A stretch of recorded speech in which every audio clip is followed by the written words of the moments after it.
Muito bem, gente. Novamente um trabalho aqui. E hoje o trabalho é como não ter indisciplina em sala de aula, né? Estava vendo vários vídeos na internet falando sobre indisciplina em sala de aula. Ouvi tanta besteira, tanta imbecilidade e quando não tanta canalice de comunista pregando sua ideologia, que resolvi fazer o meu vídeo. Fazer alguns conselhos, por exemplo, o primeiro dia de aula, que você vai encontrar os pais dos seus alunos. Isso aqui é para ensino fundamental, tá? Que eu acredito que é o ensino mais importante que nós temos.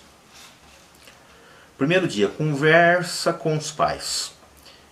Você já fala para o infeliz que vive no mundo da lua que você é professor das antigas, que não vai aceitar aluno te desobedecendo e te peitando. Por exemplo, você está explicando o conteúdo e um aluno fica o tempo inteiro conversando. Então você fala: Joãozinho, pega as suas coisas e mude de carteira, que você está conversando muito. Ele olha para você, te fuzila com os olhos e responde: não vou mudar. Você pergunta por que, ele responde: você não é meu pai nem minha mãe, você não manda em mim. Então você explica para os pais que ensinar uma criança a obedecer às autoridades no futuro só vai fazer-lhe bem. Que adultos que não respeitam autoridades são pessoas desajustadas, que devem aprender a respeitar limites. Isso é uma coisa necessária para viver em sociedade. Depois você explica para os pais que você não quer conversa na sala de aula, quando você está explicando a matéria. Que quer sim alunos que fiquem olhando para a nuca do colega. Mas mais importante, que trabalhem e prestem atenção na aula. Diz também que não concorda com o ensino moderno que o Brasil pega em últimos lugares no PISA. Que no Brasil eles ficam preocupados se eu vou chamar o aluno Joãozinho ou Maria. Se ele se sentir Maria, eu tenho que colocar isso na lista de chamada. E quanto a matemática e português, isso para eles não tem importância. Que tudo isso é comunismo. Que socioconstrutivismo não presta. E que você é obrigado e fiscalizado para dar ele. Que nos países que pegam em primeiro lugar no exame do PISA, não tem socioconstrutivismo. É decoreba e memorização, que respeitam enormemente os professores e que têm uma disciplina férrea.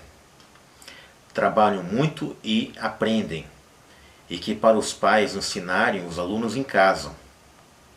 Tudo o que aprenderam na escola antiga. E se alguém falar que o melhor é o ensino moderno, progressista, lembrem eles que o único candidato a prêmio Nobel de Física que tivemos foi em 1950 com César Lattes. E nos 30 anos de esquerda só formamos analfabetos funcionais.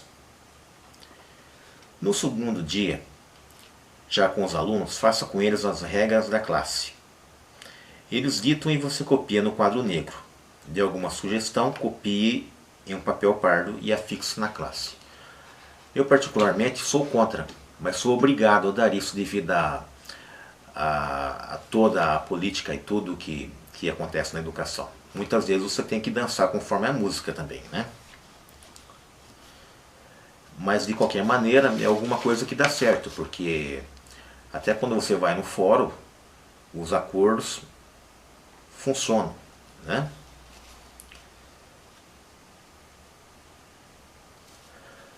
Muito bem.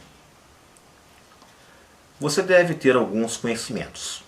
Primeiro, desconfie se a coordenadora ou a diretora entra na sua sala de aula frequentemente e começam do nada a chamar a atenção dos alunos, a gritar, berrar com os alunos. Elas estão propositalmente acabando com a sua autoridade em sala de aula. E se você é obrigado a mantê-los em grupos ou em duplas, pronto, o serviço está completo. E de onde vem isso? Vem do pensamento de Paulo Freire, do livro Pedagogia da Autonomia, um verdadeiro manual de como acabar com a autoridade e formar revolucionários e incentivar o ódio às autoridades. Quando isso acontecer, Você deve manter a calma, dar sua aula, pois a escola acha bonitinho formar psicopatas. Depois não sabe o que deu errado e vai te culpar. Aí você explica, não queria um aluno assim? Agora aguenta. E de preferência faça citações do Paulo Freire. Fale que está maravilhoso, de acordo com o que ele falou. Isso se chama choque de realidade. A maioria desses pedagogos esquerdistas vive no mundo de Alice nos Países das Maravilhas. Ou são canalhas mesmo. Comece a ler O Caminho da Servidão de Hayek e você vai entender o pensamento dessa gente, levado para a sala de aula. Estimule a competição em sua sala de aula dando prêmios para o melhor nota, tipo um chocolate. Faça Olimpíadas de Matemática e Português. Dê as notas que eles tirarem, não dê notas. Trabalhe, dê o máximo de si, mas não dê notas. Por quê? Porque você tem que desmascarar a esquerda, que só quer formar revolucionários, sem ensinar-lhes português e matemática. É por isso que no discurso deles quem deve educar as crianças é a escola e que a influência dos pais é perniciosa. Por isso destroem a família. O que é o comunismo? É o Estado tomando conta de tudo e mandando em tudo, principalmente no seu pensamento. Por isso que as famílias devem alfabetizar as crianças em casa pelos velhos métodos, como o caminho suave. Deve evitar de deixá-los assistir ao Peppa Pig e muitos outros desenhos prejudiciais. Deve ler a Bíblia para seus filhos e perseguir valores tradicionais. Ou vocês pais fazem isto, ou o mundo fará de maneira muito pior. Para os educadores, recomendo a leitura de autores da pedagogia tradicional ou clássica. Livros como O Trivium, da irmã Miriam Joseph, e A Arte de Ler, de Mortimer Adler, que são autores conservadores. Lembrando que o Trivium, que eu vou ver num vídeo mais para frente, ele era ensinado para crianças de 14 anos para cima, crianças que queriam realmente estudar, né?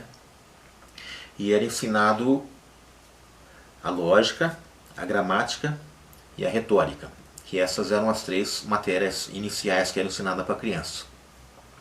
E com essas ferramentas, eles conseguiam galgar qualquer conhecimento a mais, porque eram as ferramentas necessárias, que hoje já não existem, né, para ele formar um pensamento crítico, onde ele conseguia ler e entender o que era escrito e escrever o que ele queria dizer, e conseguia também, na arte da oratória, combater ideias, tanto de um lado quanto do outro, e assim achar a verdade. Bom, eu espero que tenham gostado desse vídeo. Se gostaram, por favor, compartilhe e me adicione se inscrevam no canal. Muito obrigado. Até a próxima.